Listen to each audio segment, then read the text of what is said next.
నమస్తే, welcome to BCN news. నా పేరు మానస. ముందుగా ముఖ్యాంశాలు.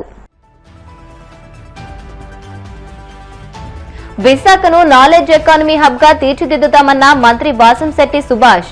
అభివృద్ధిని చూసి ఓర్వలేకే వైసీపీ అసత్య ప్రచారం చేస్తుందని ఆగ్రహం.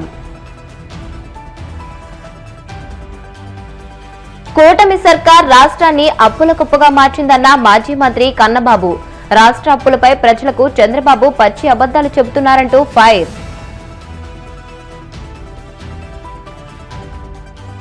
నర్సాపురంలో డివిజన్ స్థాయి ఉద్యోగులు క్రీడా సంబరాలు. ముఖ్య అతిథిగా పాల్గొని పోటీలు ప్రారంభించిన పశ్చిమ గోదావరి జిల్లా joint collector Rahul Kumar Reddy. Nellore mayor పదవికి శ్రవంతి రాజీనామా. కొంతకాలంగా కొనసాగుతున్న అవిశ్వాస వివాదానికి ముగింపు పలుకుతున్నట్లు ప్రకటన. సీఎం చంద్రబాబు నేతృత్వంలో విశాఖపట్నం నగరాన్ని నాలెడ్జ్ ఎకానమీ హబ్ గా, ఐటీ పారిశ్రామిక కేంద్రంగా తీర్చిదిద్దడమే కూటమి ప్రభుత్వ లక్ష్యమని మంత్రి వాసంశెట్టి సుభాష్ స్పష్టం చేశారు. మంగళగిరిలోని టీడీపీ కేంద్ర కార్యాలయంలో ఆయన మీడియాతో మాట్లాడారు. రాష్ట్రానికి వస్తున్న పెట్టుబడులే ప్రభుత్వ చిత్తశుద్దికి నిదర్శనమని, ఇటీవల విశాఖలో ప్రారంభమైన కాగ్నిజెంట్ సంస్థ ద్వారా వేలాది ఉద్యోగాలు రానున్నాయని తెలియజేశారు. ఈ అభివృద్ధిని చూసి ఓర్వలేక వైసీపీ నేతలు హాస్యాస్పద వ్యాఖ్యలు చేస్తున్నారని మంత్రి మండిపడ్డారు. గత 5 ఏళ్ల వైసీపీ పాలనలో విశాఖను గంజాయి, ఫ్యాక్షనిజం కేంద్రంగా మార్చారని ఆరోపించారు. అందరికీ నమస్కారం. విశాఖని నాలెడ్జ్ ఎకానమీగా, ఏఐ హబ్గా అభివృద్ధి చేసే దిశగా తీసుకెళ్తున్న నారా చంద్రబాబు నాయుడు గారికి నా హృదయపూర్వక నమస్కారాలు తెలియజేస్తూ ఉన్నాను. ముఖ్యంగా నిన్న సీఎం చంద్రబాబు నాయుడు గారు కార్గోజెంట్ని ప్రారంభించడం జరిగింది. మరి అందులో భాగంగా సీఈఓ గారు 25,000 ఉద్యోగాలు భర్తీ చేస్తాం త్వరలో అని చెప్పి కూడా ప్రకటించడం జరిగింది. అదేవిధంగా మన సమ్మిట్లో 13.5 లక్షల కోట్లు పెట్టుబడులు కూడా రావటం, గతంలో 20 లక్షల కోట్లు దాటి పెట్టుబడులు రావటం, సర్వవేగంగా విశాఖ అభివృద్ధి చెందుతూ ఉంది. అయితే ఈ కోడిగుడ్డు మంత్రి మరి అనేక వ్యాఖ్యలు, హాస్యాస్పద వ్యాఖ్యలు చేస్తూ ఉన్నారు. ఇన్ఫోసిస్ని మేము తీసుకుని వచ్చాం, అసలు విశాఖని అభివృద్ధి చేయడంలో మాకు ముందు చూపు ఉంది, వెనక చూపు ఉంది, మీరేం అభివృద్ధి చేశారయ్యా? గంజాయి హబ్గా, ఫ్యాక్షనిజం హబ్గా మీరు మార్చారు. ప్రజలు గమనిస్తూ ఉన్నారు. ఎక్కడ పెట్టుబడులు ఫేక్ పెట్టుబడిదారులు వస్తూ ఉన్నారు, వాళ్ళకి భూములు కేటాయిస్తానని చెప్తున్నా ఉన్నారు.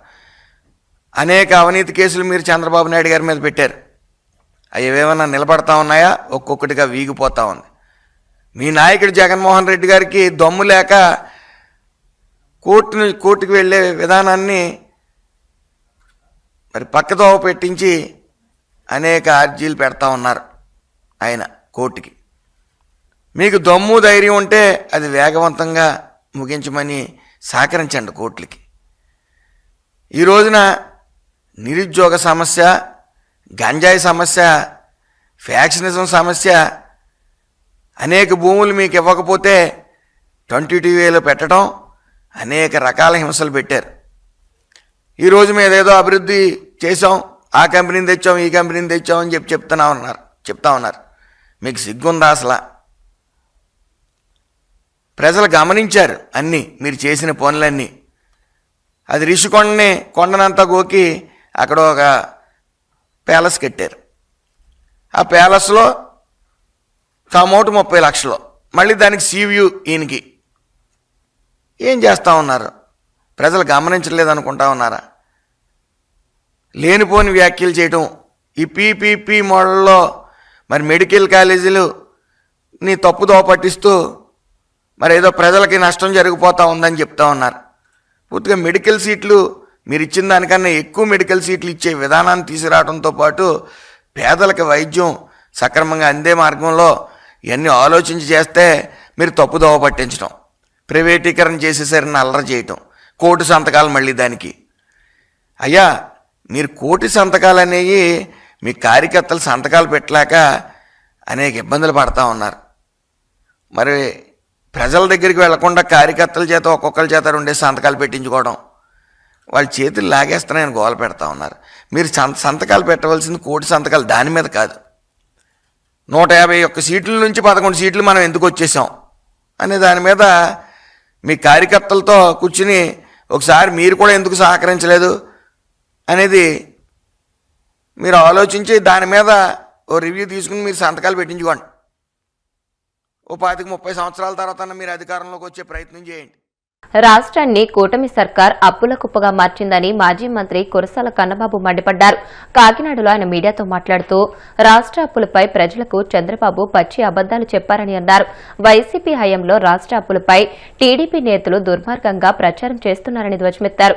గతంలో వైఎస్ జగన్ చేసిన అప్పులపై రాష్ట్రం శ్రీలంక అవుతుందని గ్లోబల్ ప్రచారం చేశారని, చంద్రబాబు ఈ 18 నెలల కాలంలో 2,66,175 కోట్లు అప్పు చేశారని, జగన్ అప్పు చేస్తే శాపమని, చంద్రబాబు చేస్తే వరమని సొంత మీడియా బాగా కొట్టుకుంటుందని దుయ్యబట్టారు. చాలా చిత్రం ఏంటంటే ఇవాళ చంద్రబాబు నాయుడు గారు ఆయన చేస్తున్న అప్పులు చాలా ఆశ్చర్యం అనిపించింది. గతంలో జగన్మోహన్ రెడ్డి గారు ముఖ్యమంత్రిగా ఉండగా ఈ రాష్ట్రంలో విపరీతంగా అప్పులు చేస్తున్నారు, దానివల్ల ఇది అప్పుల ఆంధ్రప్రదేశ్ అయిపోతుంది, దానివల్ల భవిష్యత్తు మొత్తం నాశనం అయిపోతుందని గగ్గోలు పెట్టారు. ఒక గోబెల్స్ ప్రచారంలాగా ప్రచారం చేశారు. ఎంత ప్రచారం అంటే ఎన్నికల ముందుకు వచ్చేసరికి ఎవడెవరినో తీసుకురావడం, ఆ మీడియాలో సొంత మీడియాలో వాళ్ళకి మద్దతు ఇచ్చే మీడియాలో ఎకనమిస్టులని అదని ఇదని రకరకాల ప్రచారం, లక్షలాది కోట్లు అప్పు చేసినట్టుగా ఈ రాష్ట్రాన్ని ముంచేసినట్టుగా చెప్తూ ఉండేవారు. ఈ రాష్ట్రాన్ని శ్రీలంక చేస్తున్నాడని పెద్ద పెద్ద స్టేట్మెంట్లు ఇచ్చేవారు.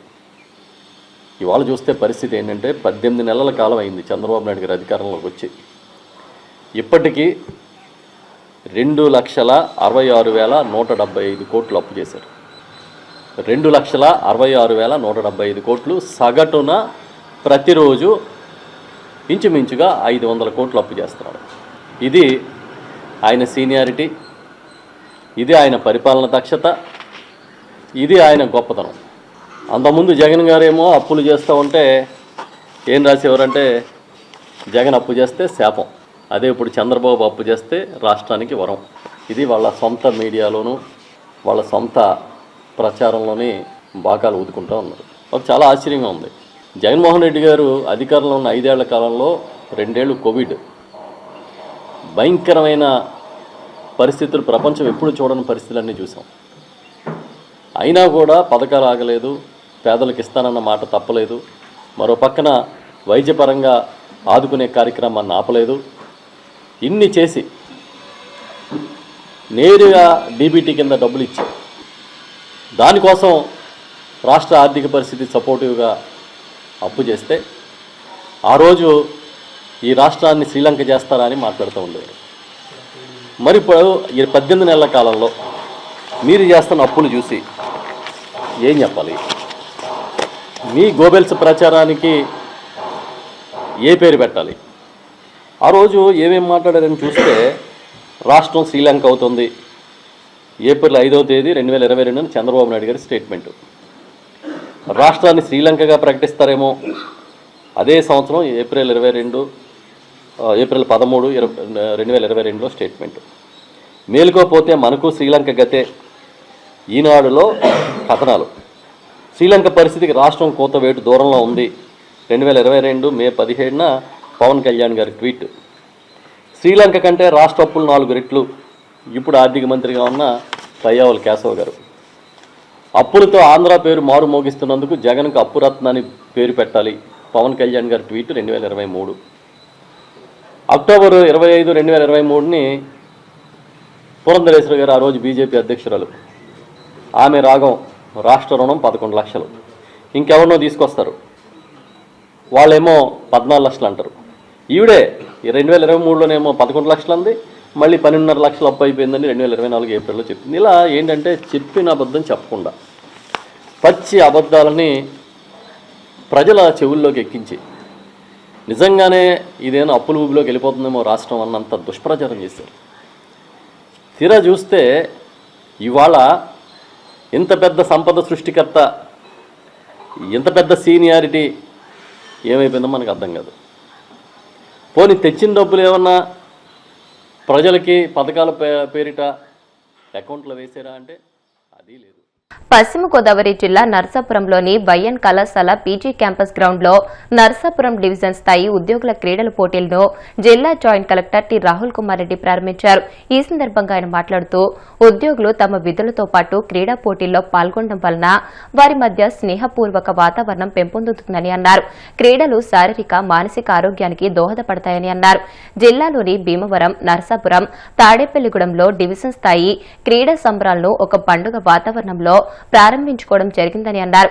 ఈ కార్యక్రమంలో ఆర్డీఓ దాసిరాజు, తహసీల్దార్లు ఐతం సత్యనారాయణ, రాజ్ కిషోర్, ఎంపీడీఓలు, వివిధ శాఖల డివిజన్ మండల స్థాయి అధికారులు, ఉద్యోగస్తులు తదితరులు పాల్గొన్నారు. పశ్చిమ గోదావరి జిల్లాకు సంబంధించి గోదావరి క్రీడా ఉత్సవాల పేరుతో ఇంటర్ డిపార్ట్మెంటల్ స్పోర్ట్స్ కాంపిటీషన్ పెట్టుకోవడం జరిగింది. ఈరోజు అన్ని డివిజన్లలో కూడా ముఖ్యంగా భీమవరం, నర్సాపురం, తాడేపల్లిగూడెం డివిజన్స్లో పెద్ద ఎత్తున ఈ క్రీడా సంబరాలు మొదలయ్యాయి. ఇందులో భాగంగా అన్ని డిపార్ట్మెంట్స్కి సంబంధించి దాదాపు 3,500 మంది గవర్నమెంట్ స్టాఫ్ ఈ స్పోర్ట్స్కి ఎన్రోల్ చేసుకున్నారు. దాదాపు అన్ని మ్యాచెస్ కూడా క్రికెట్ కానీ, volleyball, shuttle badminton, carroms, chess, tennikoit, volleyball ఇలా దాదాపు 7-8 స్పోర్ట్స్లలో మనం ఈ కాంపిటీషన్స్ పెట్టుకోవడం జరుగుతుంది. దీని యొక్క ప్రధాన ఉద్దేశం ఏదైతే ఉందో గవర్నమెంట్ ఎంప్లాయీస్లో ఒక స్ట్రెస్ అనేది రిలీఫ్ చేయడం కోసం, ఒక ఫిట్నెస్ మీద అవగాహన కోసం ఈ స్పోర్ట్స్ కాంపిటీషన్ పెట్టడం జరిగింది.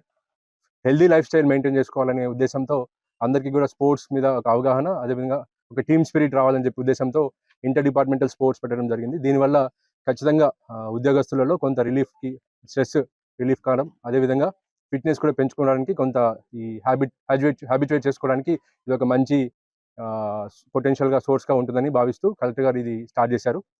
ఇందులో భాగంగా ఇప్పటి వరకు చూస్తే దాదాపు 1,100 మంది ఉమెన్ ఎంప్లాయీస్ ఎన్రోల్ చేసుకోవడం ఒక మేజర్ హైలైట్. దాంట్లో ముఖ్యంగా మెప్మా నుంచి, ఐసిడిఎస్ నుంచి, అదేవిధంగా డిఆర్డిఏ నుంచి చాలా పెద్ద ఎత్తున స్టాఫ్ ఎన్రోల్ చేసుకున్నారు. అండ్ అన్ని డిపార్ట్మెంట్స్ కూడా పాల్పంచుకోవడం వల్ల ఇంటర్ డిపార్ట్మెంటల్ కోఆర్డినేషన్ కూడా ఖచ్చితంగా దొరుకుతుంది. ఎవరెవరో తెలియని సిచ్యువేషన్ కూడా ఉంటుంది. కానీ ఇప్పుడు ఇక్కడ అన్ని క్యాడర్స్ నుంచి, కలెక్టర్ గారి దగ్గర నుంచి కింది స్థాయి సిబ్బంది వరకు కూడా దీంట్లో పార్టిసిపేట్ చేయడం వల్ల ఒక మంచి ఆహ్లాదకరమైన వాతావరణంలో ఒక టీమ్ స్పిరిట్ అనేది ఫామ్ అవుతూ పశ్చిమ గోదావరి జిల్లాలో ఈ గుడ్ అడ్మినిస్ట్రేషన్కి ఒక మంచి తొలి అడుగుగా ఇది అవుతుందని చెప్పి ఆశిస్తూ ఈరోజు స్టాఫ్ అందరికీ కూడా ఒక మంచి ఎన్వైరన్మెంట్ ఇది పార్టిసిపేట్ చేస్తూ సక్సెస్ఫుల్ చేయాలని చెప్పి ఆశిస్తున్నాం. నెల్లూరు నగరపాలక సంస్థలో గత కొంతకాలంగా కొనసాగుతున్న అవిశ్వాస వివాదానికి మేయర్ పొట్లూరి శ్రవంతి రాజీనామాతో తెరపడింది. తనపై కొందరు కుట్రపూరితంగా వ్యవహరిస్తున్నారని ఆరోపిస్తూ ఆమె తన పదవికి రాజీనామా చేస్తున్నట్లు ప్రకటించారు. కార్పొరేషన్ కార్యాలయంలోని తన ఛాంబర్లో మీడియాతో మాట్లాడుతూ ఆమె ఈ నిర్ణయాన్ని వెల్లడించారు. తన రాజీనామా లేఖను కలెక్టర్ హిమాంశు శుక్లాకు అందజేస్తున్నట్లు తెలియజేశారు. ఈ సందర్భంగా శ్రవంతి తీవ్ర భావోద్వేగానికి గురయ్యారు. తనను పదవి నుంచి దించేందుకు కొందరు తీవ్రంగా ప్రయత్నిస్తున్నారని ఆరోపించిన శ్రవంతి కార్పొరేటర్లపై దాడులకు పాల్పడుతూ మహిళా కార్పొరేటర్లను బెదిరిస్తున్నారని ఆవేదన వ్యక్తం చేశారు. గత కొన్ని రోజులుగా జరుగుతున్నటువంటి పరిణామం అందరికీ తెలిసిందే. ఈరోజు ఒక గిరిజన బిడ్డ ఎదుర్కొనే శక్తి లేక ఎన్ని కుట్రలు కుతంత్రాలు చేస్తున్నారో నిజంగా ఎంత బాధాకరం అంటే, నాకు కార్పొరేటర్లు మద్దతు ఇస్తున్నారని వాళ్ళని భయపెడుతూ, బెదిరిస్తూ, కేసులు పెడుతూ, కనీసం మహిళా కార్పొరేటర్లను కూడా చూడకుండా వారి ఇళ్ళకెళ్ళి వాళ్ళని బెదిరిస్తూ, ఇబ్బంది పెడుతూ, బయటికి చెప్పుకోలేని పరిస్థితిలాగా వాళ్ళని అనేక విధాలుగా భయపెడుతూ ఇబ్బంది పెడుతున్నారు. నాకు ఈ మేయర్ పదవి ఇచ్చినందుకు గాను జగన్మోహన్ రెడ్డి గారికి ఎప్పుడు మేము రుణపడి ఉంటామని, అదేవిధంగా నాకు ఈరోజు ఇంత కష్టం వచ్చిందని గిరిజన దళిత నాయకులు నాకు అండగా నిలిచినందుకు వారందరికీ కూడా నేను రుణపడి ఉన్నానని తెలియచేసుకుంటూ ఈరోజు నా మేయర్ పదవికి రాజీనామా చేస్తున్నాను. రేపు మార్నింగ్ వెళ్ళి కలెక్టర్ కూడా అందించడం జరుగుతుంది. నేను మేయర్ పదవికి మాత్రమే రాజీనామా చేస్తున్నాను. ప్రజలకు ఎప్పుడూ చేరువుగా ఉంటాను. వారి ఆశీస్సులు మా మీద ఉన్నాయని మేము అనుకుంటూ ఈరోజు నన్ను ఈ మేయర్ పదవి నుంచి దించడానికి ఇన్ని కుట్రలకు పాల్పడుతున్నారో. కార్పొరేటర్లను కొట్టిస్తారు, బెదిరిస్తారు. మహిళా కార్పొరేటర్లను కూడా చూడరు. వాళ్ళ ఇళ్ళకి ఏ టైంలో అంటే ఆ టైంలో వెళ్ళడం. ఇన్ని కుట్రలు చేసినటువంటి ఈరోజు నన్ను దించేస్తున్నందుకు గాను, నాకు ఎవరైతే ఈరోజు నన్ను మేయర్ పదవిలోంచి ఉంచకూడదు అనే ఒక దూర ఆలోచనతోటి దీన్ని అంతా చేస్తున్న వారందరికీ కూడా, ఒక గిరిజన బిడ్డ పదవుల్లో ఉండకూడదు అని ఇంత నీచంగా ఆలోచించి, ఇంత నీచంగా కొన్ని రోజులుగా జరుగుతున్నటువంటి ఇన్ని నీచాతి పనులు చేసిన వారికి ఈ గిరిజన బిడ్డ ఉసురు తగలకపోదని. ఇప్పుడు కాసేపు ప్రకటనలు.